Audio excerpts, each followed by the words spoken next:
सारी नॉलेज भी है ना, अगर सारी किताबें रट के पी भी लिया लेकिन अगर एक अच्छा आंसर नहीं लिखा तो वो सारी नॉलेज बेकार है। तो हेलो स्टूडेंट्स, आज हम क्विकली बात करते हैं कुछ 5 टिप्स की जिससे आपका आंसर बिल्कुल ही अच्छा होगा और आपको क्या क्या मिस्टेक्स हैं जो आपके आंसर में आपको नहीं करनी है। सबसे पहली मिस्टेक जो आप हमेशा करते हो जिसकी वजह से आपके नंबर कट जाते हैं वो है ओवर राइटिंग। अरे यार, ये ओवर राइटिंग को हटाओ कि अगर एक लाइन में कट कर दोगे, देखो मिस्टेक सबसे होती है, ऐसा मैं नहीं कह रही कि बिल्कुल ही आपसे मिस्टेक ही नहीं होंगी, लेकिन मिस्टेक होने के बाद भी अगर आप एक लाइन में कट कर देते हो तो वो बहुत अच्छा लगता है। लेकिन वो खिचड़ी सी जो आप बना देते हो ना, जिसकी वजह से टीचर को वो इतना ज्यादा खराब लगता है ना वो चीज, क्योंकि मैं भी एक टीचर हूँ और मैं भी जब आंसर चेक करती हूँ तो मुझे बिल्कुल मजा नहीं आ रहा होता है कि वो बहुत ज्यादा खिचड़ी हो जाती है। तो प्लीज ओवर राइट भी नहीं करना है, कट भी नहीं करना है, कुछ भी नहीं करना है। आप प्लेन सिंपल एक लाइन खींच दो और ट्राई करो कि पहले ही आप सोच लो, क्योंकि आप पहले ही 2 मिनट में सोच लोगे ना। देखो क्या करना होता है कि एक रफ पेज ले लो, पीछे वाली जो शीट होती है ना उस पर रफ लिख दो तो टीचर को वो कुछ भी नहीं लगेगा। तो वहां पे रफ लिखकर आप एक बार अपने पॉइंट्स क्लियर कट लिख लो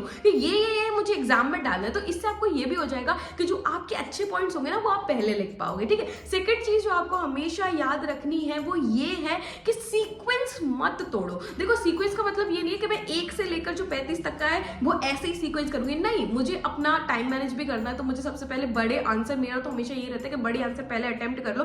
सीक्वेंस का मतलब ये है कि आपको सेट्स मिलते हैं। तो अगर मैं ये ना करूं कि पहले मैं एक क्वेश्चन करूं फिर मैं 26वां क्वेश्चन कर दूं फिर मैं 24वां क्वेश्चन करूं, ऐसे नहीं करना है। सेट के हिसाब से चलो कि मुझे सेक्शन बी अगर मिला है तो पहले मैं फिर पूरा सेक्शन बी ही अटेम्प्ट करूं, सेक्शन सी है तो सेक्शन सी ही अटेम्प्ट करूं। अगर लॉन्ग आंसर का पहले सेक्शन अटेम्प्ट करना है, भाई पहले लॉन्ग आंसर अटेम्प्ट करके छोड़ दो सारे के सारे। लेकिन ये मत करो, क्योंकि टीचर का एक माइंडसेट होता है, टीचर बार बार नहीं देखेगा, उसको इतनी सारी कॉपियां चेक करनी है और वो तुम्हारी अगर कॉपियां देखने के लिए बैठेगा और एक एक आंसर पहले मैच करेगा, चेक करेगा, उसका दिमाग खराब हो जाएगा। तो इसलिए उसको एक सीक्वेंस दे दो। समटाइम्स ये होता है कि चलो मुझे लॉन्ग आंसर अटेम्प्ट करने, मुझे एक आंसर नहीं आ रहा है तो बाकी सारे अटेम्प्ट करो, क्योंकि वो आपने सेक्शन तो अटेम्प्ट किया ना, एक छोड़ दो लास्ट के लिए, लेकिन वो फिर सबसे लास्ट में अटेम्प्ट करना जिससे कि टीचर का दिमाग भी ना खराब हो। ठीक है, एक मिस्टेक जो हम हमेशा करते हैं जो एक टॉपर कभी नहीं करता है वो ये है कि हम छोड़ के आ जाते हैं कि अगर हमें आंसर नहीं आ रहा है तो बस छोड़ के, अरे छोड़ के बिल्कुल नहीं आ रहा है। अगर 35 क्वेश्चन, अगर 36 क्वेश्चन है, 34 क्वेश्चन सारे अटेम्प्ट करके आने हैं। लास्ट में हो सकता है कि वो आपको आ नहीं रहा हो लेकिन आपने वो चैप्टर पढ़ा है, आपको उसको रिलेटेड चीजें आपको पता होंगी। अगर आपको रिलेटेड चीजें पता है,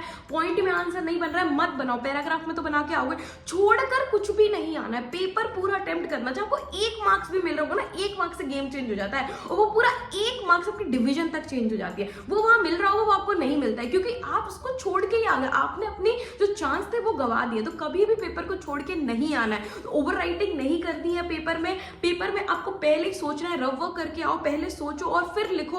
हमेशा सीक्वेंस में लिखना है और उसके साथ में कभी भी कोई भी आंसर आपको छोड़ के नहीं आना है, मतलब नहीं आना है, उसको कोशिश करो रिकॉल करने की वहां पर। ठीक है, और एक चीज और जो आपको यहाँ पर याद रखनी है कि एग्जाम जैसे आप हमेशा पढ़ते हो ना तो पढ़ के आप चैप्टर पढ़ के हटा देते हो, अरे पहले आप उसके 4-6 आंसर्स भी देखो, देखो उसी में से आ रहा होता है, वो 4-6 आंसर सेम ही होते हैं। अगर आपने उसको एक बार पढ़ लिया ना, आपके सारे डाउट, सारी चीजें क्लियर हो जाएंगी। तो एग्जाम हॉल में भी पैनिक करने की जरूरत नहीं है, क्वेश्चन पेपर पढ़ो, क्वेश्चन पढ़ो। अब जब क्वेश्चन के सीक्वेंस को पढ़ते हो ना कि भैया पहले उसके बारे में व्हाट इज दिस, भाई कोई चीज पूछी गई है और उसके बारे में उसके कैरेक्टरिस्टिक्स टाइप पूछे हो, बस वही चीज उसी के फ्लो में आंसर को लिख दो और रफ बना के ही आओ। रफ में आप अपनी थोड़ी सी कैलकुलेशन लगाओ, थोड़ी चीजें करो कि कैसे मुझे करना है। और जैसे कि मैं हमेशा हर वीडियो में कहती हूँ कि हमेशा अपने आंसर को बैकअप दो, चार्ट्स के साथ में, फ्लो चार्ट्स के साथ में, एग्जाम्पल्स के साथ में, ये सारी चीजें तो करके ही आनी है एग्जाम हॉल में सब। और पैनिक नहीं करना है सबसे बड़ी चीज, क्योंकि जहां आपने पैनिक किया वहां आपके आंसर, आपको फिर थॉट नहीं आएंगे, आपका आंसर गलत हो जाएंगे। अगर नहीं आ रहा है, सपोज दैट मैंने कोई आंसर पढ़ा और मुझे लगता है अब ये तो मुझे बिल्कुल भी नहीं आता है, तो वहां रुको,